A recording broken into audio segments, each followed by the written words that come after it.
I'm Joey LaHoulier. We are the Foote Farm in Johnson, Vermont, and we grow about 135 different varieties of vegetables. And we have a non-organic sod farm. We have a farm stand, and we sell to Hunger Mountain Co-op, Farmers to You, and of course Deep Root Organic Co-op. Today's episode comes to you from Johnson, Vermont, where we visit with Tony and Joey LaHoulier of Foote Farm.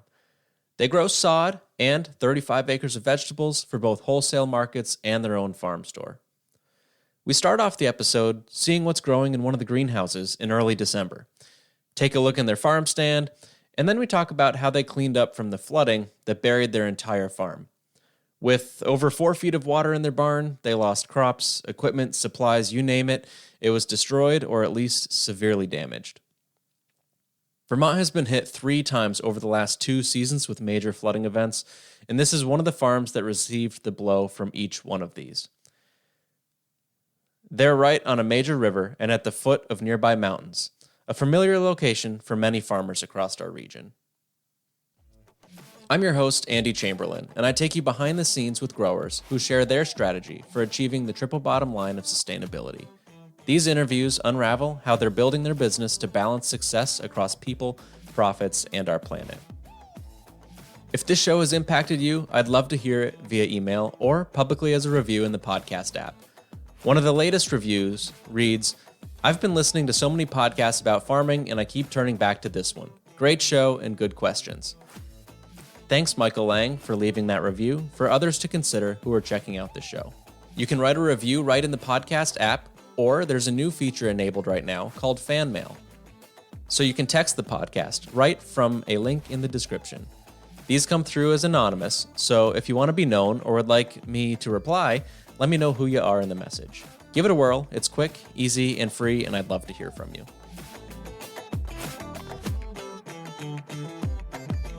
I'm Tony LaHoulier. My wife and I are the owners of the farm, and we started in 1995, and it has evolved over the years. We were up to 62 acres of production at one point, and then we kind of decided to scale back some, and now we're running around 30 acres of vegetables, some maybe 35. We're located right here in Johnson, Vermont on Route 15. We have a really nice farm stand that's a post and beam structure. We enjoy the lifestyle of being out there, growing the vegetables. We also deal with lots of landscapers for sod, which has been super tough for the last few years just due to flooding and the quality that has kind of reduced down, I guess, or fallen apart down there in that area of our farm.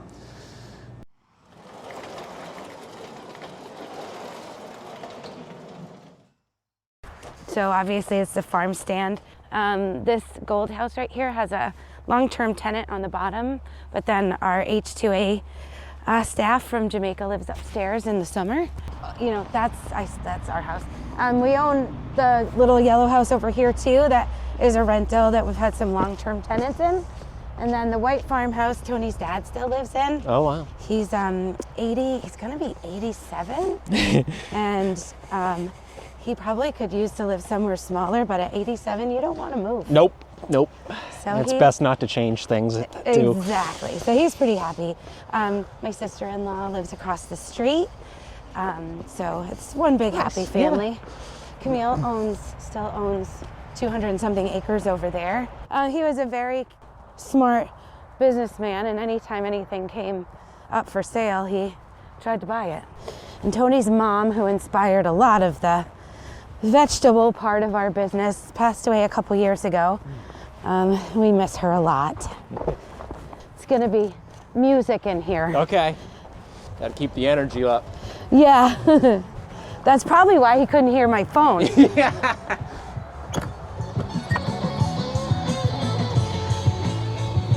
Hi. Hi. Yeah, so this is trying to take the cucumbers. Oh yeah. We'll have her done.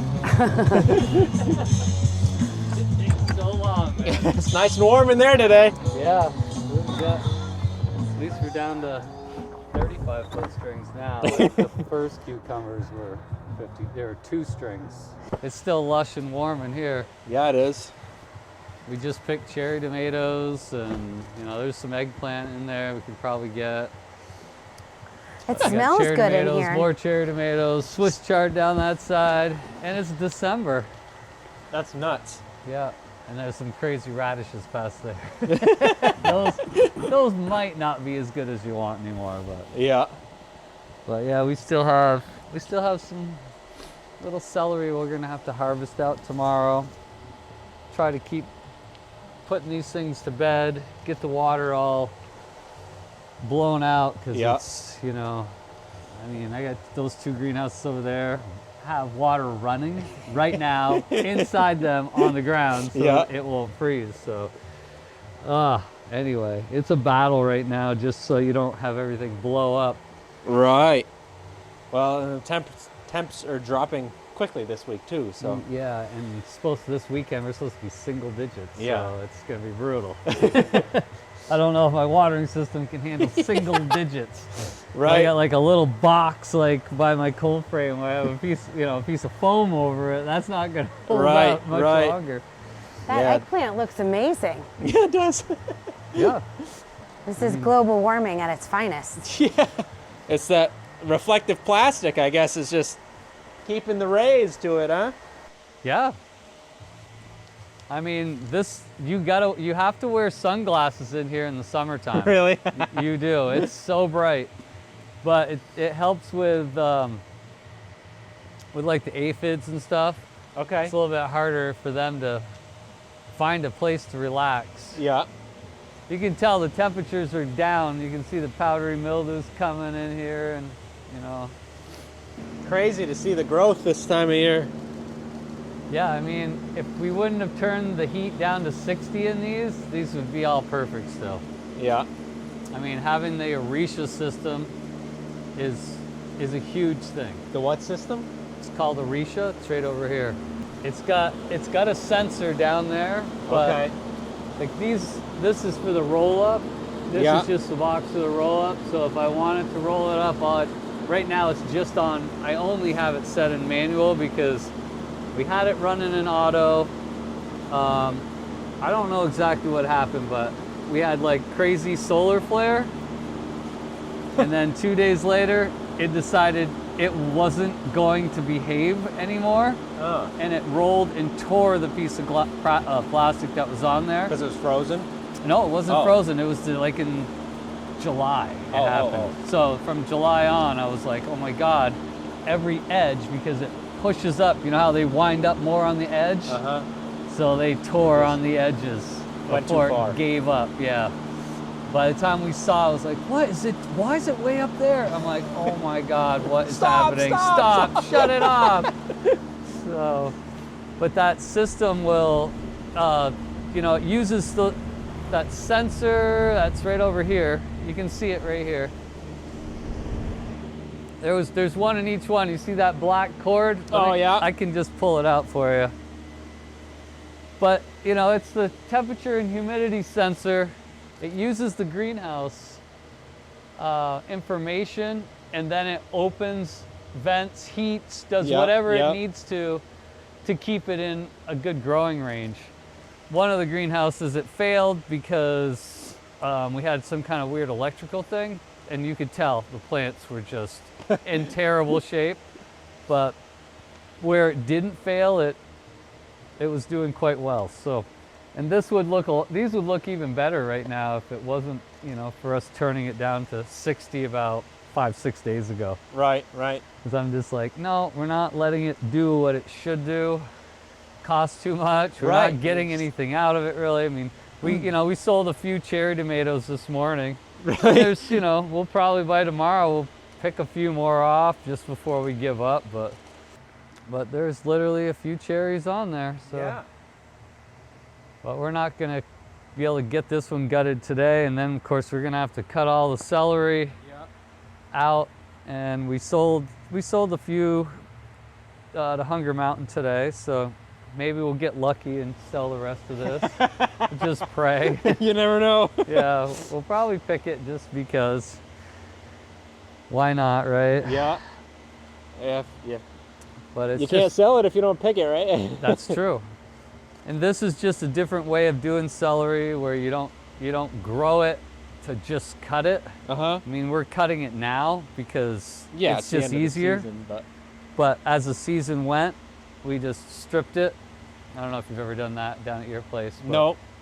I got the idea a couple years ago when I went to the New England Vegetable and Fruit Conference in New Hampshire. Yeah. There was a guy Just there to- who was like, instead of like, because we'd always do celery in like 3-4 weeks, we're done. Yeah. You know, can't grow it outside effectively. We just have, you just have that insect pressure, and then the water sits on them, and you end up with a lot of times, even in the celery root, you'll see the crown will die, or there's like this, not even sure what the insect is, but it looks like an awful mean little warrior down in there, and he decimates all the new growth. And that's usually about the time that you have to stop selling celery with tops, because it'll eat all the tender foliage. So he starts eating it, or burrows through the stem just a little bit, so some of it will start turning yellow here and there, and you're like, oh boy, now to get that back to green, it's a lot of picking dead stuff out. Yeah. And that's when you're like, all right, I'm done fooling around with that. So, but you'll do whatever you can depending on what nature will allow you to do. Yeah. Well, this is looking good at the moment. Yep. Oh yeah. Yeah, I mean, bunching I think the celery. celery we sent to Hunger Mountain today was as good as it looked all year. So, I mean, that's a good thing. Yeah. Yeah, I think the way it's going with the weather, we may have to have more and more and more greenhouses, because Yeah. I don't know if we can count on what that excessive rain does to What- all the plants outside. When was that celery planted, roughly? I would say beginning of June, maybe. Okay. This was the first bed that we put in, so it would have been end of May, beginning of June. Because I mean, we started the first tray really early just so we could get the ball rolling. Yeah. And then we actually, in one of the greenhouses on the other side, we had one row over there too.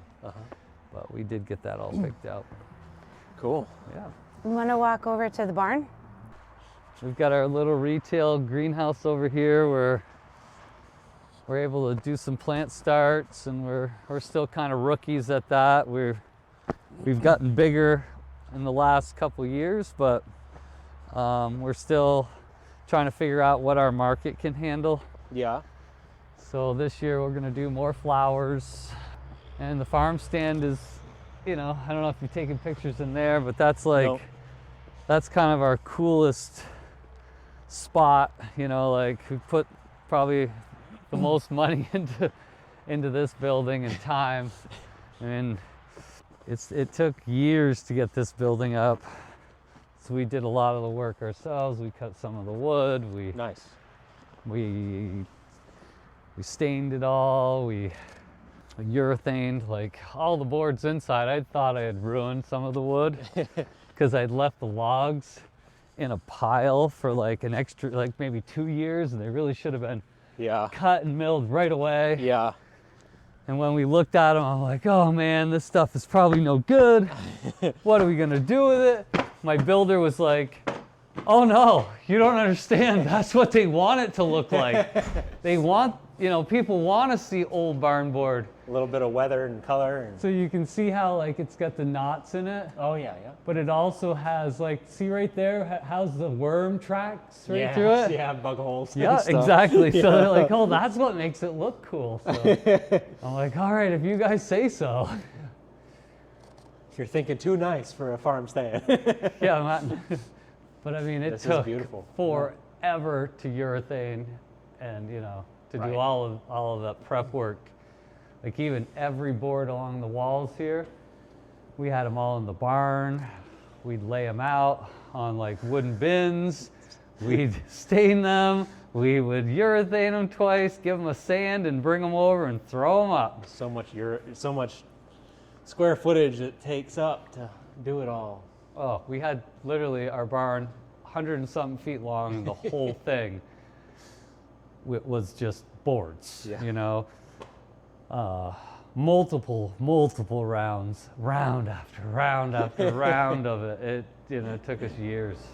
I know we started, remember the date says 2010. We didn't actually open until 2013. Yeah. It was our first summer. So, I mean, we were working on it from then on. Yeah. It's a lot. Project. Yep, but it's, it's done. It's nice. Like this little island that we built here is a nice little show place for, like, tomatoes and specialty things that we put out. And you can kind of still have a general idea what it looks like, but not really having anything left in here except for a couple things that we haven't cleaned up yet. And we also have had a couple friends that will make jellies and jams and stuff like that. Yeah. So they're not totally organic or anything because they're not certified organic, but we've used a lot of our products in those jams. So nice. It's just something that people can, they can find that they find like something that they really enjoy. Yeah.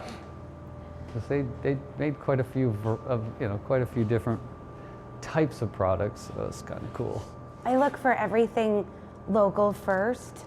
Yeah. And if it's organic, great, but really, just the local cheese, anything I can get. And then I also get some things, from New England, special kombucha and other types of cheese and whatever anybody likes that I can get. That's easily accessible. I can We've got our order. honey guy does honey here on the farm. Yeah, he has bees here, so we carry his honey. Nice. Yeah. But in the winter he's taking them all the way to Georgia. So not Georgia in this state, but Georgia the state. Georgia State. It's Georgia State State. of Georgia. He's taking his bees down there? Yep, And because he brings them up here in the summertime. Yep, because the mites just kill him in the wintertime up here. The amount of loss that he loses entire hives, and most of the hives are really diminished by spring. So he just started, he's got like a tractor trailer truck and he'll just drive it all the way down. Interesting.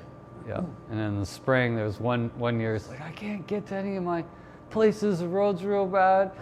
He goes, is there any way I can leave all the hives on the farm somewhere? So a whole tractor trailer load of them. And we had them, we just took them toward the river and we just left them, So, the bees were still flying in and out and doing their thing, but. You had to drive up there in a truck and just sit in the truck, and it was like a scary movie. I bet. But it was really cool. Jeez. Yeah, with hundreds and hundreds of hives on there. It's a lot of bees. And I was working in here one day, and a swarm had formed, and they all came here to the farm its little stand. house, and it landed on a picnic table that was outside. And it just started, the swarm was on the table. That was a crazy day. And then we had other people who are like, oh, well, you can just, have someone come and get them. You just scoop them up, yeah. Just scoop them up. I'm like, well, then come on down, scoop them up, get them out of here. Right where they are is not working for us. It's about 15 feet from a door at the farm stand. We're not very sure about what they're gonna do, and we don't want them coming in. So it's like, and to see like a few thousand bees, taking, a huge mass of them underneath the table, kind of on top and under, just making this huge ball protecting the queen or whatever they're doing. Oh my word. So it's never a dull moment being a farmer. I grew up here and it was a dairy farm when I was a kid. And my dad was the second generation, and his dad came from Canada and bought the farm from my dad's brother, who had come down, and then he decided, well, we got to here, but we're going all the way to Massachusetts because there's even more opportunities down there. So they took off, and then my father's dad, Armand, he had this dairy farm here and one where the farm and garden is right now. So he had 2 farms, and then over time my dad bought little pieces of this land that farm didn't go with. So just kind of like started absorbing some of the land from other little mini farmers, back in the whatever 20s, 30s, 40s, whenever they were doing their thing. And I think there might have been like another 2 or 3 farms, and then the last one goes right by my house and the hillsides, and that was the Thompsons. Anyway, that was their name. So I mean, we use all the fields, all the hills. At least some of the time we're using them for something, we're cover cropping them or something. So How many acres are tillable? it's around 100 tillable. Yeah. But we're not pushing it. We can't even consider it tillable anymore. A lot of it. I mean, they haven't taken the island out of the river. There's just no way that you can trust the river. Yeah. I mean, it's just one of the things that the state has to deal with, and it's not just this river; it's every river. Yeah. It's anyway, getting a little off subject, but if you fix the back roads, you're going to speed the water up. You're going to send all the water down, not part of the water down. The water, the wetlands are now less of them, not to mention that, a landowner might have got rid of some beaver dams up there or something. So now you're just going to get more and more water, thus you're going to have more and more erosion on those tributaries. And our tributary right here that goes by, being that we're the Foote Brook farm, it's the Foote Brook that is totally decimating the landscape down below. So we have 2 hillsides that are about 75 feet high, and about 150 feet of them in 2 places is gone. All the trees, all the dirt. Where is it? Well, it filled in every single hole, created an enormous island that got about 50 feet longer after that big flood.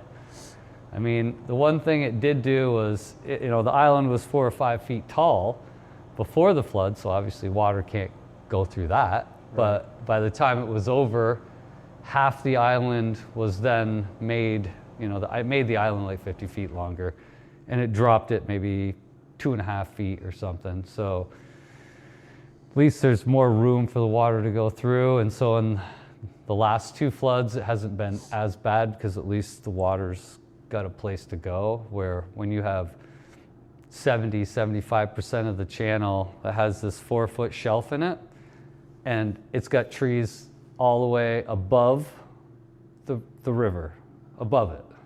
So there's no way that the water can go through there until you snap those trees, and you're talking about, dense shrubs, birch trees. Yeah, hardwood trees. Yeah. So they're not going anywhere. You know what I mean? Right. It took many, many hours to erode them away, at high speed. So, I mean. Of course, we're talking about the flood in 23, and then, of course, it flooded again last year, but last year's flood, because at least part of the island's gone, it's letting more water flow freely. So you got a touch of relief. So it wasn't as it's a touch bad. of relief. So the flood didn't come all the way back to here again, but it was. It was close. Right, last year's flood came almost all the way up to the farm stand, right? The 23 flood did. 23 flood was really close. It would have a few more. It would have a few feet to go to get in here, but in our house it was maybe another foot, 18 inches. So that was scary.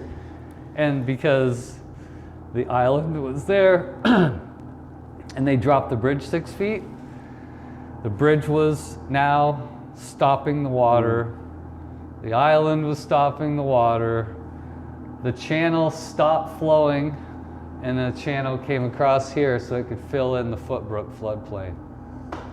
So we had a 25-foot river shooting 3.5 feet deep. I mean, it was impressive. it was coming right across my back lawn and shooting down into our wood turtle habitat, trying to obviously kill that freaking guy down in there. It didn't though. We saw him. Yeah, we saw him after. We're so happy. He survived somehow. He's resilient.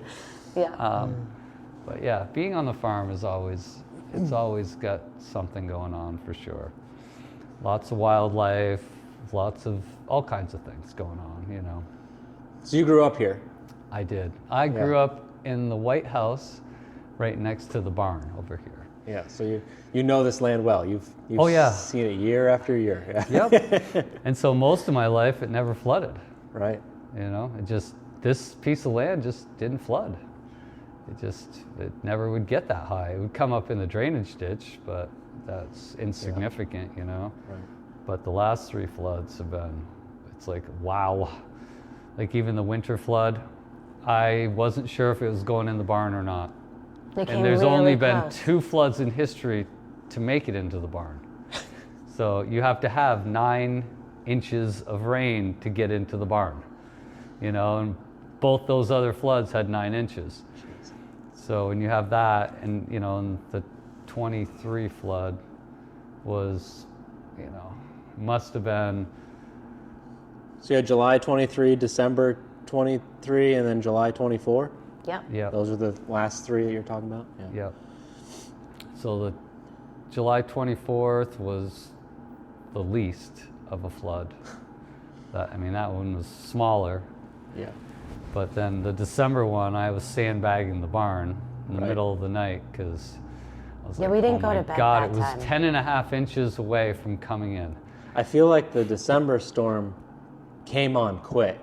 23rd, yeah, it warmed up, it rained. Yeah. And then of course And the so ground was frozen. there was probably We didn't know 6 where feet to of go. snow on the mountains when that happened. So we had snow melt. There was so added much to it. snow. Yes. Yeah. I mean, I skied at Stowe, and I skied at the top of the mountain, the steepest, hardest trail they had. So there was so much snow up there. But then you just go down like 1,000 feet, and then it was like not very friendly snow, you know, because there was so much water mixing into the actual snow because of the temperatures and stuff like that. So. Yeah, it was kind of crazy, like how much snow we were getting, almost 2 feet per storm on the top of the mountains. Every storm. I'm like, wow, we never got 2 feet ever before. Like, If you get him talking about skiing, you'll be there. So. yeah, that's true. Skiing and storms. And Yeah. Let's take a walk over to the barn. Sure. So you've got about 100 acres tillable. How much are you generally trying to use on a yearly basis? Most of that?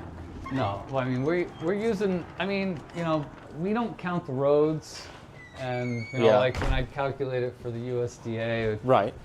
there's maybe 35 acres that we use. Okay. Plus we have the sod fields, Oh, yeah. which you can't tell where they are, but it's nice and flat right down there. It's all white. That's where they are, and that's on about 30 of the 100 acres. So, Okay. So if you look at So it like in a 30 different in light, veggies, it's probably 30 like in- 35, and you're trying to do it on 70 to 85 acres. Yeah. The patch right next to us is Laraway School, that field's right over there. And that's, you know, around another 25 acres, 25 acres over there that we rent from them. And that's a little bit higher up. So without that piece, it's getting really scary to do anything. Because in my lifetime, if you look straight down the field, so there's this field that goes to where that greenhouse is right there. Yeah. Then there's there's a whole nother field that goes past that greenhouse. And then there's a road. You can kind of almost imagine where the road is before those turnips, because I didn't pick all my turnips down there. That nice green, that is main field 3. So this is main field 1, and we have main field 2 below it. And then we have main field 3, and then over that way, because the land drops down, where we will never grow anything again, except for maybe a sunflower patch, which is what we did this year. It's all brown down there right now, but you can almost see like the white heads of the sunflowers maybe. My eyesight's not, top notch. Oh or anything. yeah, I can kind of see the little specks down there. There's tons of birds in there, which is so cool. Yeah. We weren't sure if we were gonna do. We did the But now sunflower maze. I don't trust Mainfield 3. I can't. Mainfield 3 flooded, and it wasn't even that big of a flood, but because, I just don't trust it. There's too much water coming too fast. Yeah. I mean, that's what, absolutely decimated places where they were getting those 6 to 8 inches of rain. Right. Like Hardwick and Barry, they got the 6 to 8 inches. Yeah, Plainfield and Burke got just wiped out. Do you have any sort of warning or gauge of when the waters are coming? Like, I know some places on the river, they're like, okay, if Montpelier gets it, it's 12 hours before it gets to me. Yep. Do you have any warning, or does it come on fast because you're right here around close to the mountains? We have Bruce Kaufman in Hardwick to tell us if it floods at his house, it's flooding here. He's That's a Riverside guarantee. Farm. Okay. So, Bruce is like, his health is going downhill right now, and but he's my mentor. Like, he was my mentor in the co-op to get me up to speed to become, or be able to become, a good enough grower that my product wouldn't be rejected in the wholesale. And you can look at this greenhouse too if you want. Just this one's still running. Since we're just going by, it's pretty lush. Nice. It's warmer in here too. Come on in, honey, you don't freeze. Anyway, there's a few cucumbers that are, starting to go bad, and Still. basil's still going. It's getting a little rough though. It was getting rough a long time ago. Yeah, I'd imagine. And anyway. It does look good though. Smells good. I mean, there's endless amounts of pesto here. Just Look at all the giant tomatoes. if you don't care about a couple little brown spots, it's perfect. But it's all going to be gone in a couple days, hopefully. 'Cause it needs to be. If it's not gone, I'm just going to turn the greenhouses off, and then it's going to be gone no matter what. Yeah. We had wicked late blight in here, so it's a miracle that this is still going. What'd you do when the late blight hit? We just picked it out, sprayed it, Yeah. got rid of it. So took out the infected portions that you could see, and Yep. the rest kept growing. And then we had to be pretty on top of it for the next week or so to just make sure that we didn't miss any pieces that started flaring back up again. And I mean, we haven't done a thing in over probably 5 weeks. We haven't sprayed or did anything. So it's just, it should all be dead in theory by now, but it's still going. So Right. but yeah, the growth, you can see the suckers are doing quite well. This will be a lot of fun taking out, I'm sure. Yeah. But we'd never run our greenhouse until, Thanksgiving ever before, but just financially with all this, it's been tough. So we decided we've milk got as this, much out of it. Yeah, and the weather wasn't too cold. We just took the plastic off this one. See, I connected 2 little greenhouses into one. That little structure I built there. Tony got a phone call. Good news, the truck passed inspection. So we kept on our way over to the barn and started talking more about flooding and the damage it caused. Right We there. left the sandbags. Oh, well, that was from the winter storm. I know, yeah. I was like, no freaking way am I moving those too far. And in fact, I have a bin of them right inside the door, ready to go. I mean, I've still got PTSD like it's going out of style. Well, yeah, when you get hit 3 times in 2 years, it changes your viewpoint on that. Well, there's never been anything like that. Like in 2014, 2011, was it 2011 with Irene? Something like that. Yeah, I think so. 2011, it was in this dock area, And it was like that. This is where I gauge how much water there is when I'm standing right there on the dock. That's your depth gauge. It That's the is. depth We gauge. know when it hits a certain thing, we know where else it's going to go. Yeah, right. If it comes in this barn, my dad's house is done. That means that it went over the rise and it filled that whole thing in Yeah. over on that side. Because the driveway, like once it can get past that, around the corner of the barn, past that driveway, then it's going in. But yeah, the December storm was 10.5 inches from going in. And I was like, I am so tired, dude. I was here in the middle of the night. Every 45 minutes I'd come over and check. I'm like, oh my God, man, it's getting close. Let me show you where it was on the big flood. It's kind of mind-boggling, man. Kind of mind-boggling. Like you think, oh, what, a little water came in here. How bad could that be? Right. Everything was lost. That box right there, that electric box, that was not totally under, but it was under. This is the water level right here, right about here on my shoulder.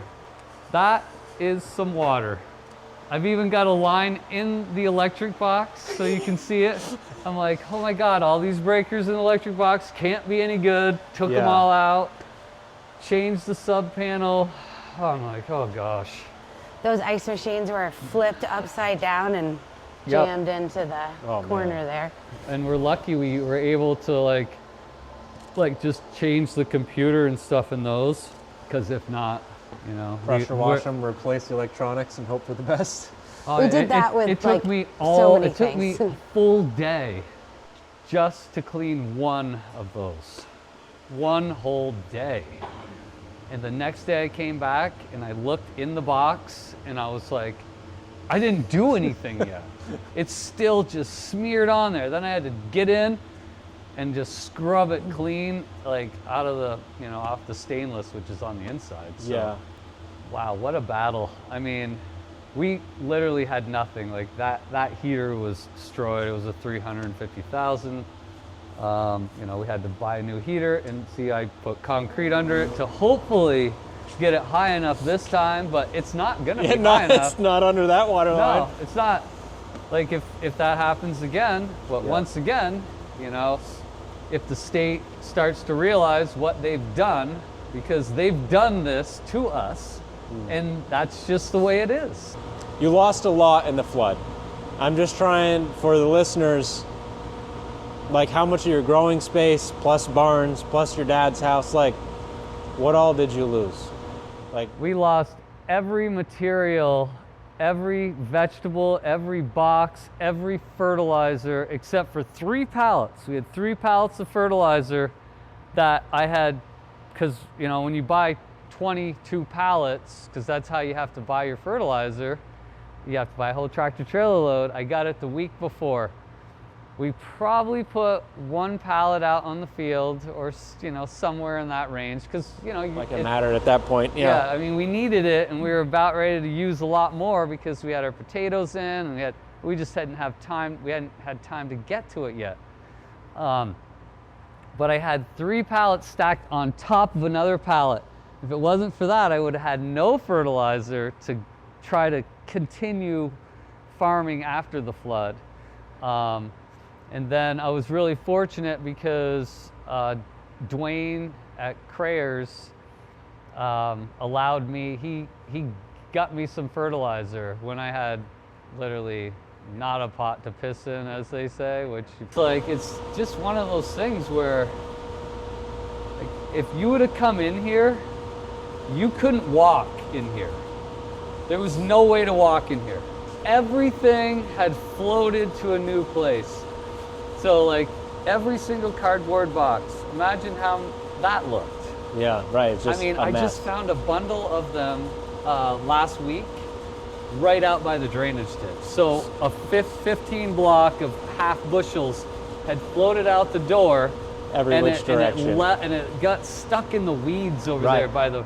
And I think this box costs what, $3? $3.50 now? Well, no, it's the 1 2/3 boxes are $3.50 something cents. That box is around $2. Okay. So I mean, it's we threw away pallets of boxes. so I we mean, figured when I just looked at how much money it took to just get the muck off the walls. Right. And like you said, you spent a whole day just cleaning the inside of one ice machine. one thing, it took me all weekend to clean both boxes and try to wash out the electrical. Yeah. In components. July, when you should be farming, you don't even have one thing running, let alone a field to touch or a barn to enter. Everything. but I We think had a couple four-wheelers that didn't go under. We had one forklift that didn't go under, and my John Deere 2020. All the other tractors were completely submerged. And when I mean completely submerged, the alternator, everything. We're talking in the shop over the shed out there, the ground drops down. Like as you cross, like where we just walked, Yeah. it's high there. So as it came across there, it filled that all in. And then, where the road is in the back of the barn, you might be 4 feet lower. So you only need a couple inches of water going across, and you're already at 4 feet, 3.5, 4 feet out there. But to give you so we originally estimated we lost about $500,000 worth of supplies and crops, and I would say now that we're a year and a half out of it, I'd say it's probably closer to 700,000. Like just the tractors or these From the first flood. From the first one. Yeah. So some people would never be able to come back from something like that, and honestly, we wouldn't have been able to come back we didn't without think the state of Vermont. I didn't think we There's were gonna. Absolutely no way. The and BGAP all the people loans. that supported us with our GoFundMe. I mean, we spent another $250,000 to just try to clean the place up. Yeah. That had nothing to do with you haven't gained any ground. You're just trying to find the stuff you have. A lot of it See just what's washed salvageable. away, and some of it you're just like, no, we just have to take this to the dump. And we tried to clean motors, and we tried and we tried and we tried to do as many things to save as many things as we could. But basically, if it's electrical, you might as well just throw it into the trash. It's gone. It's not even worth. I mean, that fan still works somehow. Doesn't sound good. might not work for 10 more minutes, but it still works. So it was so devastating every time you needed something. 29 years of accumulating materials.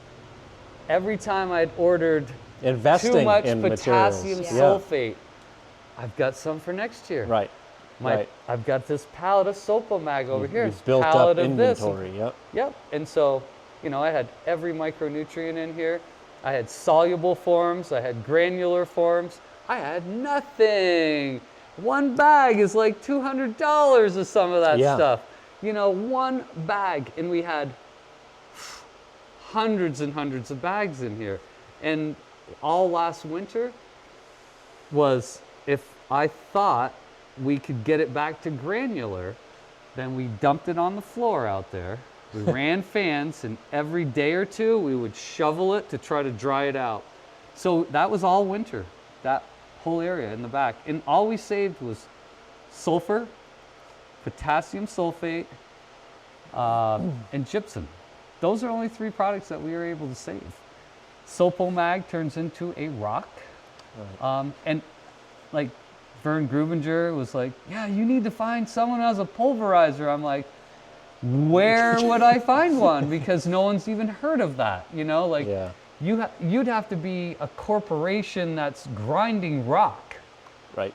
Like, if I could just have the truck come and I'll just send it to you and you can take it home for free and you grind it, you do whatever you want with it, because you now can use it's it great. Yeah. gone. Yeah. Get it out of my hair, One less thing for you to dumpster.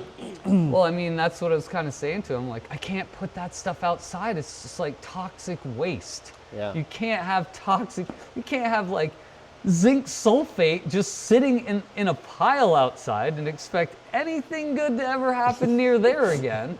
You know, you're gonna too much of any one thing is not a good thing. Yeah. So it's so. Well, we're moving. We're trying to stay positive Yeah. and sort of figure out how we move forward. And we did move forward. I mean, this year was, you know, it was good except for the construction traffic. It was more than that. It was a lot of different things, but trying to stay positive. It wasn't very good. We lost what, $70,000 this year. I don't think it was that good. No, but we're. You know, like we couldn't sell sod. You know, it flooded 3 times. There's silt on it. The roots are almost like unable to breathe through all the clay and the silt. Not that you see that much on the sod, but you can't. The plant itself has been weakened to the point where it just, you can cut underneath it and it just will not hold together.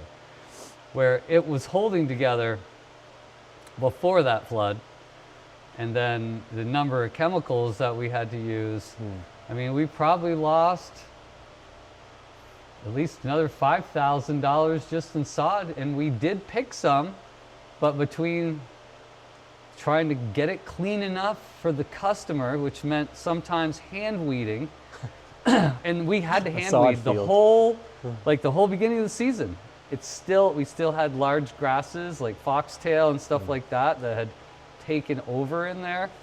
So even though the chemicals were going on, weakening the sod every single time, because you're killing roots, you're trying to kill these invasive things, it's weakening your product. And then to not really have enough air in the sod is what it probably comes down to. So I mean, all the calcium sulfate I did have left is now on that field.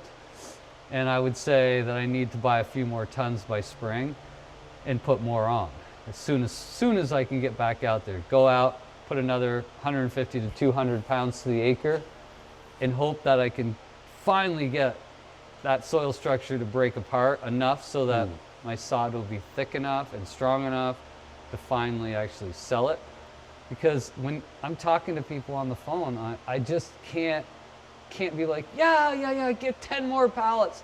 I'm like, dude, I think you should seed as much as you can and just grow your own sod this get year. a couple pallets to make the customer happy, because it looks nice, but it's going to kill you to actually lay it. Is sod an annual crop? It's a perennial. I know, but are you harvesting it annually, or is it like a 3-year thing? It takes a couple years before it's ready, generally. Okay. I know nothing about growing sod. I mean, you might be able to grow it in 1 year and still pull it out of there if you do everything right. Right. So it's the just weather's generally working with you. You know, you've got good moisture. You're not putting too many chemicals on it. You might be able to get a crop in 1 year. But a lot of times our sod is 2 years old, generally, when we sell it, 2.5 years old. But now this sod field with the flood, we're going to be working on 4 years in on this patch. We just can't sell it. Right. We have another patch ready to go that is in the same boat. So it's still there, but the quality is just terrible. It's not right going to be strong over there either. Right. And we got that cleaned up for the most part. We're hoping it's an important piece of But that's like being sustainable is that's having that early season. Like, we lost a lot of money because of the road construction, because no one could come to the farm stand. You wouldn't want to come. Even if you lived in town, you're talking about an hour drive to get here from town and back. That's a long way, right? You can go to Burlington. I'm half an hour from here, and everybody I talked to was like, don't go up Johnson Way. It's at least a half-hour wait. Yep. It was 20 minutes to get through one line. One line. And if you got screwed and you had to go through multiple lines, oh my gosh. Yeah, it was just a tough year. And if you add up, didn't have enough materials because we really didn't have the money after, that the first flood came, and there's 4 more inches of rain. What fertilizer you did have, you got to consider virtually gone. Right. So now you've got to go reapply. If you had to put 2 passes on, you need 2 more passes. But we didn't have the money. to just, we couldn't keep getting more and more and more and more when we're just so inept already. We're just hanging on. But how do we want to? We should switch this to I know, now we gotta positive be stuff. positive stuff, but Yeah. but that is like, I mean, Yeah, it was- I would understand if no one could survive what we went through. Just because I don't care, no matter what, I just keep going. It's every day until it's dark. That's what I did all summer. 10, 12 hours every day, 7 days a week. Get up at the same time, check your emails, get a plan together, drink your coffee, go see the guys. Here we go again. This is what we got to get done for 10 o'clock. This is what we got to get done by 3 o'clock. Our other goals by 8 o'clock. And we worked right till dark every night. So you said you've been growing for 29 years. Did I catch that? Yep. Right? 29 years. So, setting the flood information aside, before that, let's talk about a little bit about what kept you going. What meant sustainable farming to you? Sounds like a strict routine. Get up and go. What time are you getting up? I mean, I usually, if I have to spray, I'll get up at 5. But if I'm not spraying, I like to relax, being that I worked until 8 or 9 o'clock at night every night. So we don't get up when it's cold because we have Jamaicans. They don't want to be out there. They're not going to be productive at 50 degrees. Okay, but by 8 o'clock, they'll be fine working in the evenings. Yeah. From 8 to whenever you say, all right, guys, we can't see anymore. It's time to go home. Because there's so many jobs. We might be working on weeding a planting or picking something. Well, but then there's a lot of farm stand stuff that we have. Like we have, 5 300-foot rows of blueberries that we really need to make sure the stand has those blueberries all the time. We don't want to run out. So we'll be up there till dark for 2 reasons. We have netting because of the spotted wing Drosophila. And if you go in that netting and the sun's blazing, that's where they'll probably find your body, because it's way too hot in there. Like it just holds that heat in, and that's the last thing you need to do at an 85 degree day. Go where it's 95. We have to kind of think about what we can do, when we can do it. So it's always a juggling act. But normally that's when I get my long days, or when I have to get up at 5. I probably already have the sprayer filled from the night before. I'll just go and put down one thing on one crop. I do brassicas, so I'm trying to keep the population of the Swede midge down, and half of it's luck. But if you aren't spraying your brassicas almost weekly anyway, you still got your white butterflies, your cabbage worm, your cabbage looper, your flea beetles. You got all that guaranteed already, but now you've got something that will kill the plant. So honey, why do you do it? Why? What drives you every day? I think it was just some sort of his question. I think it's the fact that a lot of it has to do with my mom. Like my mother would never quit when she was doing the same thing. She has always been like my inspiration, I guess. Like in my family, my mother outworked my dad. So, to the point where it would make him look bad. When he was younger, of course, he did a lot of things. He did a lot of good things. But my mother was working when she was running. We used to have the farm stand in front of this barn. And she would get up around 7. She'd go out, see what she needs to do. Then she'd be, she'd have breakfast ready for my dad. And then she would go out. She'd go pick something, peas, tomatoes, cucumbers, whatever's the crop at the time.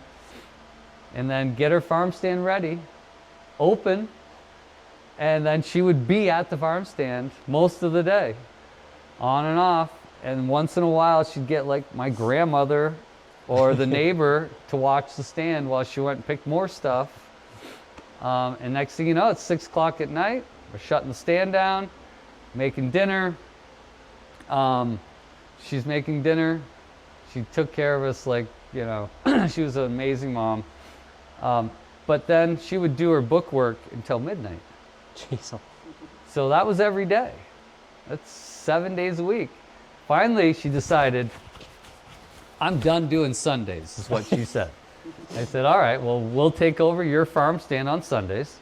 We already had a farm stand that I rented in Stowe at that point, which I think I was at that place maybe 12, 15 years. It was quite a long time, from the mid-90s until, probably around 2008, 10, something like that. So until the lady decided she was selling it.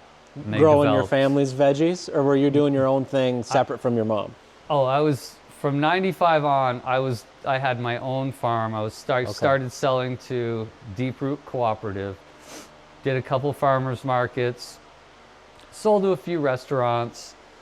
Had the farm stand in Stowe, and that was what we did. And then when winter came, we didn't really have storage early on. Eventually, we built like this washroom so we could heat it. The cooler over here. When I first was in this barn, we called it Tent City because we literally put like some 2x10s up, threw old greenhouse plastic over it so we could heat it enough in the winter. We sometimes would have to run heat for 3 or 4 hours just to thaw out the brush washer, you know, when we first They were talking about I remember we've had a couple of people, well, Heather's been here for 29 years. She's like 28 years. 28 years. She's like partially retired, but we keep begging her to come back. But she has her own art business too. But she's told me stories about how their feet would be frozen on the floor back in the day. There was one year, so when I was a kid, you see right here where this little piece of concrete is? Yeah. This is where we'd feed the animals. Okay. So there was a bunker here, and there was even the silos right out here next to the barn, and there was a unloader coming in here, and sometimes it would go into this trough. But we took this out. Our first cooler was right next to this. It was right here to that wall with these type of panels, leaking air, freezing up, you name it. It was challenging, to say the least. And you used to be able to drive in that big door and drive right out this way. It was because that's how the Right. flow would work for the mixer wagon when it was cows. So, you know, we had left that, and eventually we're like, I had to put more money into this place, and I insulated the roof here. We put a false roof in, built that cooler. Where the milking parlor was, we filled it in. We put concrete over it. Just did all the little things, so we ended up with that cooler becoming 2 coolers. So we've got that cooler right there. It's like a 30 by 32 or something, and then there's a little 18 by 30 something foot room where the milking parlor was. Then we got another one. And then later on we built another one. We started growing more potatoes, and I wanted to have another room, which I still have not even fixed that compressor over there. I am sure you're looking at another $5,000 right there, easily. We got married in here too. Oh, nice. Yeah, it was Yep, nice. We did a lot of another false improvements. ceiling in, and we put new remay, and we draped the remay. It was really So it looked like this really cool ceiling from like basically where that wall is that way. Yep. So anyway. It actually looked really nice. The caterer was back here. Yeah. Nice. Yeah. Yep. I mean, it's quite a trip through time, you know, like you just want, you know, as a farmer, you shouldn't expect that you're gonna be the rich guy in town. So, you know, all you really want is just to be able to go to work hard, try to be efficient, look at what you're doing from time to time to make sure you are efficient, make enough money to pay everybody, pay your bills, and just survive. You don't have, you don't have to be doing anything crazy, but Maybe a vacation in the winter. that would We be- won't be doing that for a little while, but that's the goal. Yeah. So Get a couple kids that want to go to college. Did you get to escape a few times before flooding? Yes. Good. Yeah. Yeah, we like going to tropical places. Yeah. Jamaica. Catch a little more sunshine. Yeah, we don't We don't visited see the our beach in the guys. winter. That's In cool. the summer. So yeah. That's so we cool. get to see more than what most people would ever see. Yeah. Right. Yeah. 'cause we were saw at the their real- houses, you know. Yeah, that's neat. Hanging out with their family, you know, in their community. It's a different world. Getting the culture from the other direction. yeah. That's We wild. really want to go back. I bet. If you're going to be a farmer, you have to have a really thick skin. Little things can't bother you. I mean, eventually they may bother you no matter how thick your skin is and how much you can take disappointment, because there's going to be a lot of disappointment when you talk about the weather, employees not coming to work, or whatever the level of disappointment is that pushes your buttons, let's just say.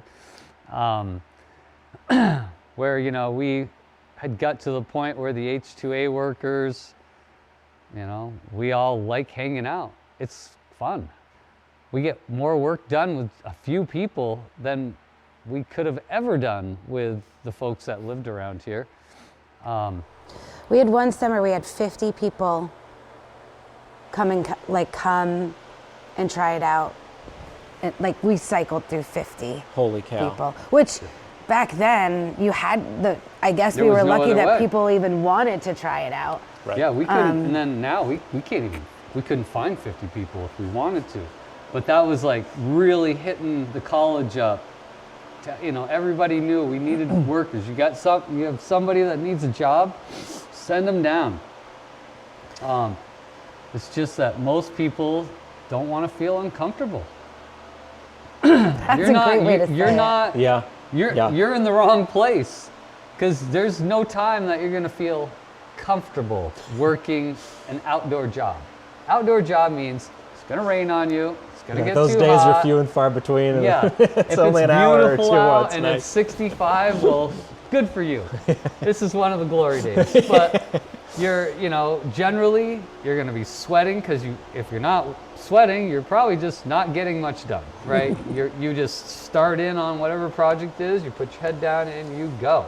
And you're trying to be efficient. And with us, it's more fun to make it a game where who's the fastest, it can be fun when you're playing around like that. And like, I can tell you right now, you're not gonna get the Jamaican workers to come in last. There's no way that they're gonna let you They're competitive. beat Very. you.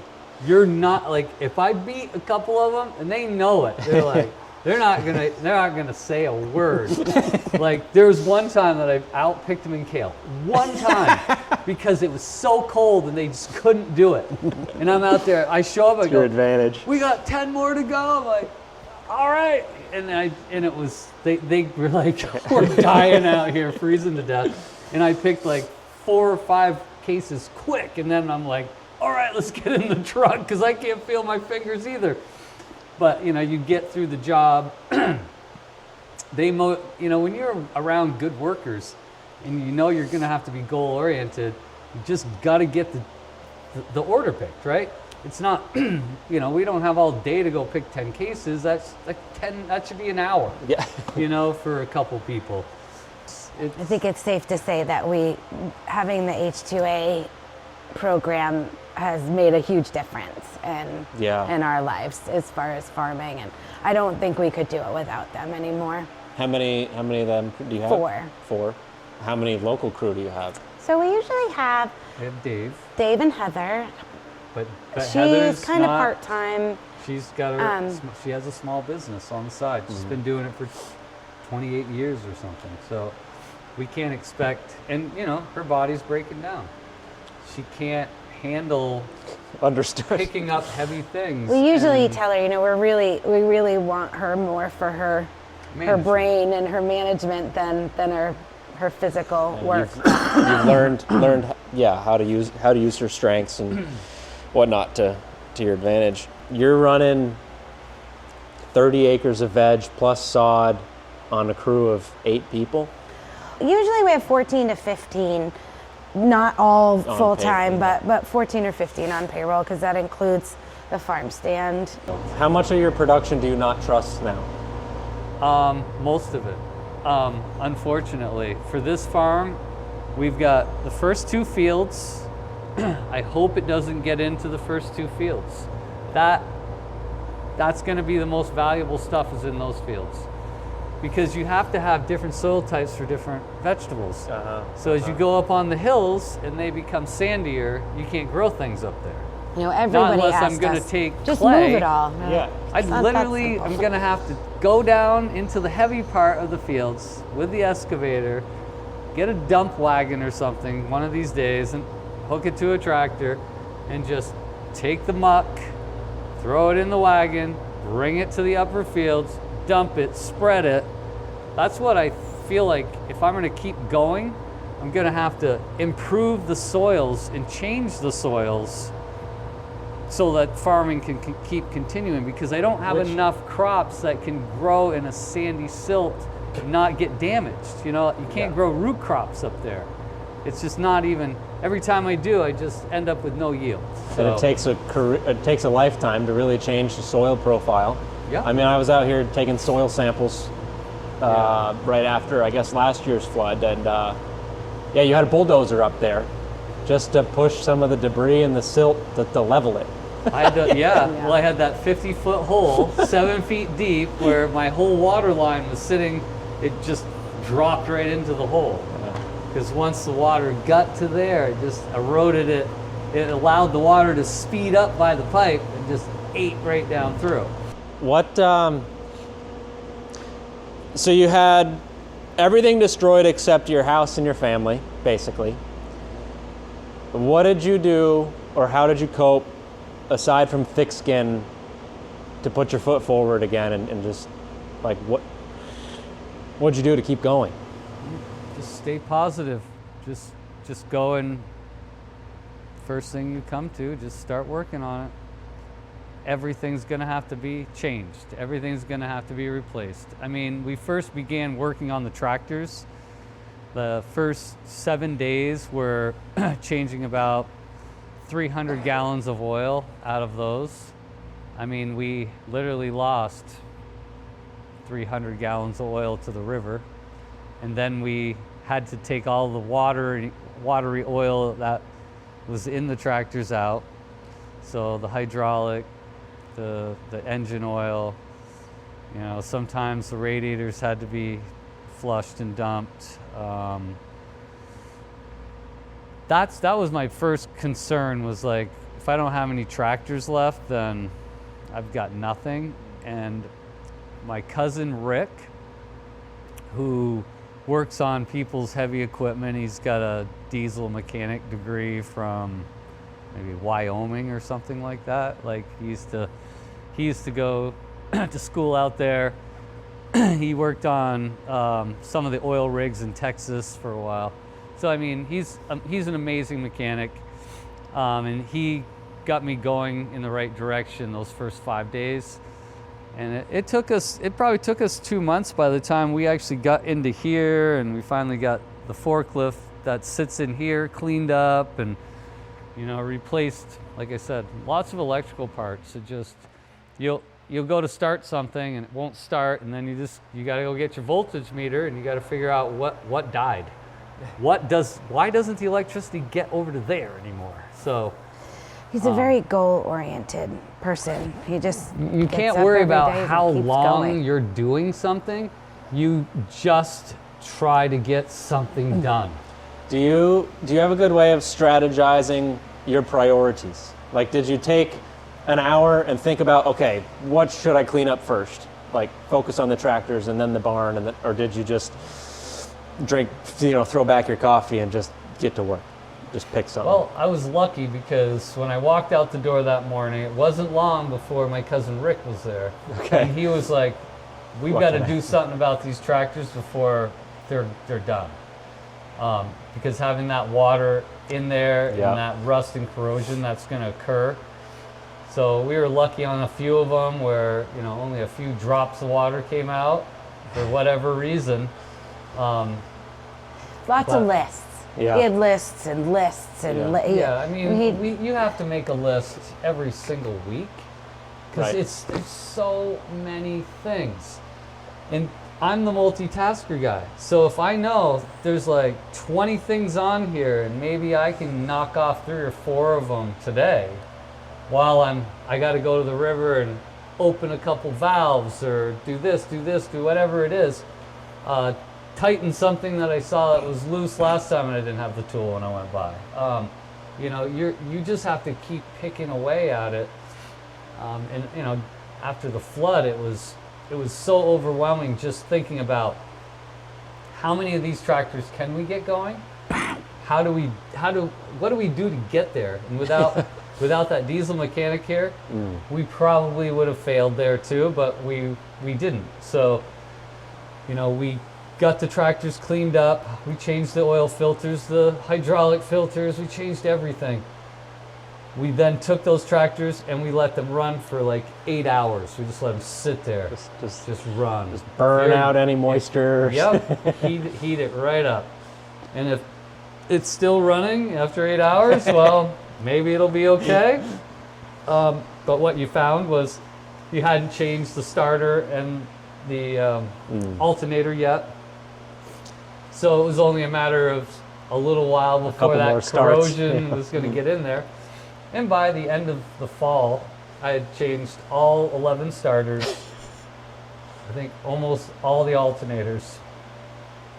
And by the next spring, I think I had changed all the alternators. In some things, it's just one wire that got corroded, or and so you're cutting wires back, putting new connectors on. Chasing electrical isn't easy. Yeah, and you've got to chase it, and so that's why we had to quit on the excavator. We couldn't fix the excavator because the computer itself, I don't even know how many thousands of dollars that would be. Only problem is the excavator that my dad bought, which is the one that we had, the handles were electric, where most excavators are hydraulic in the handle, so you couldn't move the boom or anything. Yeah. Track was still working, engine was running fine, didn't have much water in it. It's still a really good parts excavator, but it's not gonna ever run. You're never gonna do this and dig. You can go back in that type of machine, and there's some relays that they put them in a row, and you just have to energize the relay.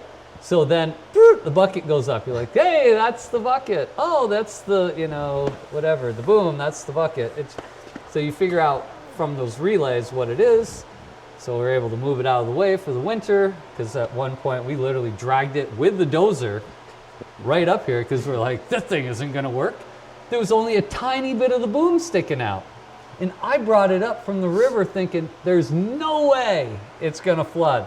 And then the whole thing was still underwater except for like the triangle of the mast was the only thing sticking out at the top. I mean, I was just like, what is going on, man? This is just so unbelievable for it to be this bad. I'm still completely tweaked out over the flooding. Yeah. Every time it rains, I just can't even hardly function. I'm just like, oh my God, what are we gonna lose today? So it is just it's like, I started in 1995, and that's when the biggest flood in the history of my life occurred. There was not even quite a foot of water in there in 1995. So you think about that. 4 more feet of water came this time with the same amount of rainfall within, whatever, half an inch. Do you feel like you have your feet underneath you and you're ready to go into next season, or are you really still unburying, really? Well, I think once we can get our financial stuff figured out, so we can get another loan, and okay, then because we got to get a loan, and we got to get so we can't pay our line of credit off. Have you always had a loan, or is that? Yeah, okay. We've always had a $100,000 line of credit. Okay. To start each season. Yeah. And that 29 years went by, and we had gotten to the point where we didn't totally rely on it.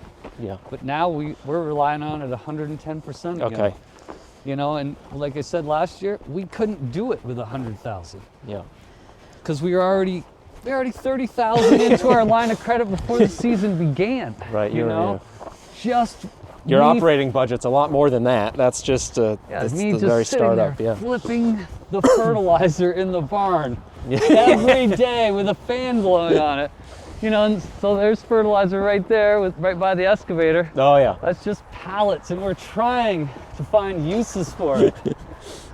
Yeah, I'm working with Farm First to sort of help us with, how do we negotiate? What's the best way to move forward? How do we, we're still financially, we've paid we pay our bills. We're still economically sound. Still have minus great the credit. line of credit. Yes.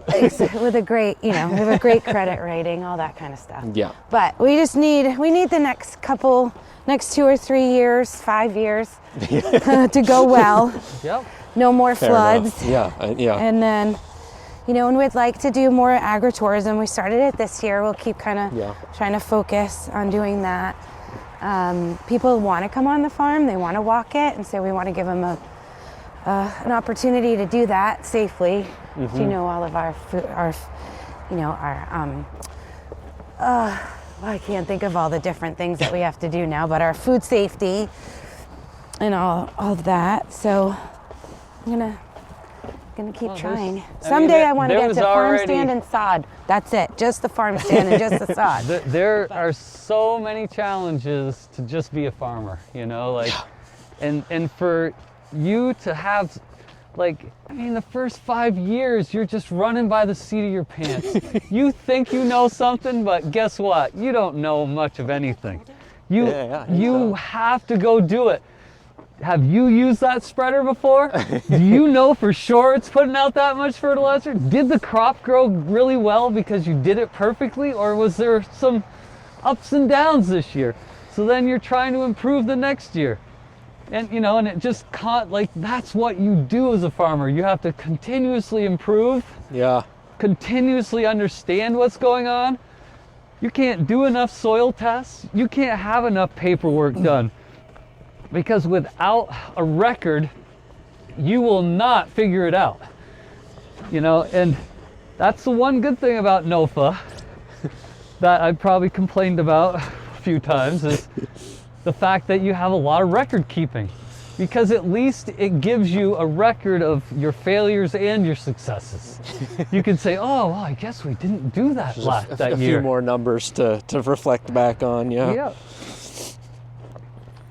So just figuring things out and understanding your soil, and your soil is changing all the time. When I was buying chicken compost early on in those first years, and then Heather Darby said, well, you can't do that. That's too much phosphorus going on the land for the amount that your crop's taking up. And I was like, and my yields are going down. I'm putting too much fertilizer on, my yields are going down because my organic matter is dropping 0.1 every 2 years with 10 tons of compost going on. So you're gonna have to figure out a new way of stabilizing your soil. Cover cropping more, intercropping, something. You gotta come up with something. So out of your 29 years of wisdom, what's some key advice you'd give to a new grower just starting out now? First thing I would do is go work on that farm for about 3 years, because that's usually about the time when I could say that an employee that really wants to do it is starting to grasp the concepts and starting to become a bit more efficient. Because you're gonna fail if you don't even know how to deal with picking and planting. So you gotta go to the farm and you've gotta learn a few of the basics. Careful. And then the whole science of it could take you the rest of your life to figure out. But Right. you then have at least a beginning, you know. When I first started, I only had the knowledge of my partner who worked at David Marchand's. And so I was learning through his experience at the farm down there. There's so many things for that person to have to learn. You know, first it's like just going through the motions, being an employee, understanding how to be a good employee. Yeah. Also be capable. Don't be rigid in your thinking. Work with people. You know, use different people's ideas, keep an open mind, see different systems, and learn to work with different ideas too, because you know, we all think we know a lot, and we do know quite a bit, but there's always another idea out there that should be considered. And you can run through it with people and say, well, that's a great idea. We should have been doing that before. Or, well, we're forgetting that we have 2 other steps that we have to do before we can do this that way. Take lots of notes. I'm really grateful when I look back on photos. When we look back on photos and I see that in 2012 we were charging $2 a bunch for beets, and then like, wow, we went up 50 cents in the last 10 years. So, you know, keeping good records and is helpful. Photos too, yeah. But yeah, lots of photos. They do help. You're like, oh, we did that. Also helpful to reflect back on how far you've come. Exactly. I was looking at some photos of our farm just from 2018, and I was like, wow, not only did we move this around and that around, but you know, that tree's gone, or this barn's improved, or that equipment is new, and it's like, oh yeah, things are moving, you know. Yeah. Life goes forward, and it's always fun to reflect on, and I mean, new farmers feel good about that too. New farmers, they should go to the tech center. They should, before they want to be a farmer, they should make sure that they understand mechanical skills, carpentry skills, plumbing, electrical, everything that they can learn. You can't know enough. If you're going to run a farm, you can't afford to have the mechanic over at your place every week. But most people have to have that. You've got to know how to weld. You've got to know how to do so many things. It takes a long time to learn all those skills. Yeah, and it does. And not everybody's going to be at the scale that we are at. I hear that all the time. Well, we don't want to be at the scale you're at. I'm like, I understand. Yeah, but if you have a tractor, you have to understand what to do. You can't just let it completely fall apart because you don't want to do the maintenance. You have to keep understanding what you're doing.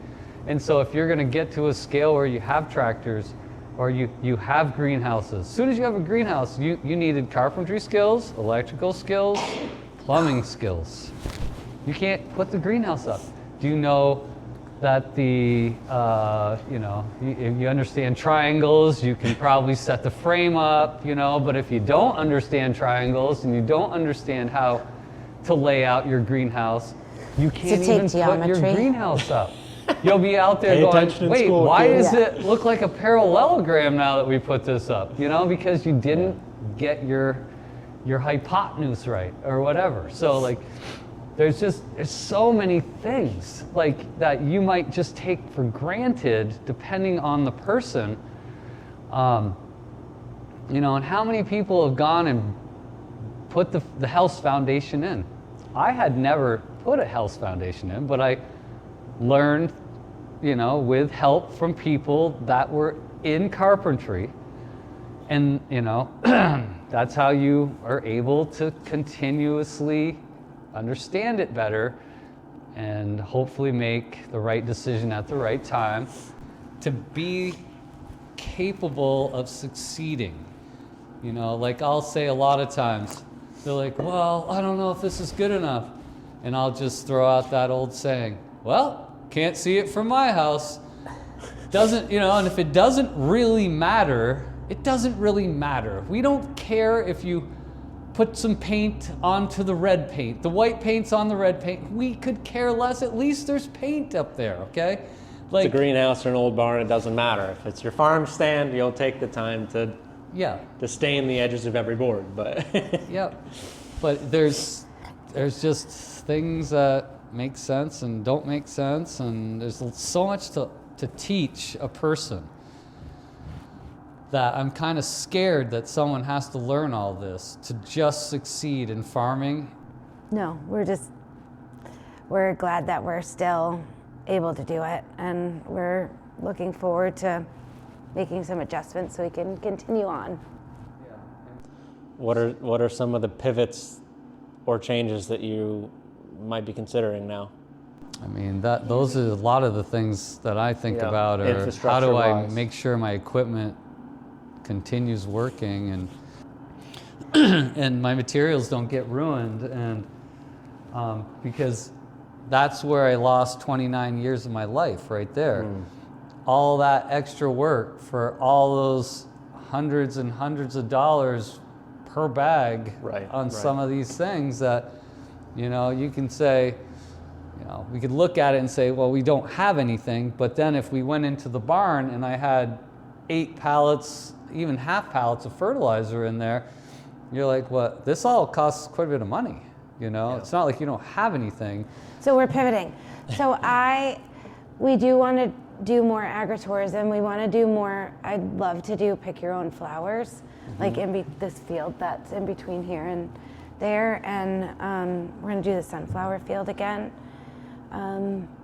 Just trying to do things that maybe are a little less. If you lose a sunflower field to the water, it's better than a couple acres of onions. So, we're going to pivot that way. And then hopefully Tony's 56 and I'm 52, we'll be 53.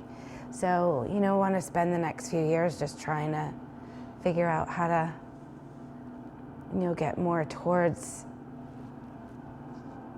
how it's going to be, in the next 10 years. But right now, we're still going to be in recovery mode for a while, so that's what we'll concentrate on. I feel like farming is in a really bad place right now. That's just how I feel. Like I just don't see, when you can't find a worker that can make it through 40 hours, they're never running a farm. They can't. You have to be mentally tough. You have to be willing to say, I'm going to fail, but failing a little bit is just part of the game. I'm going to succeed a lot of places, but I'm not going to succeed everywhere all the time. And, not everybody can handle having 50% of their widgets float down the river. They need to know that they can actually do this.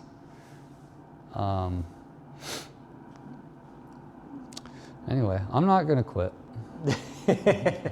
I'm not going to quit. Well, thank you, because we need farmers like you. Right. It's just, and we need farmers that have done it for 20, 30 years and know the basics and the not so basics to get food into the wholesale markets. Yep.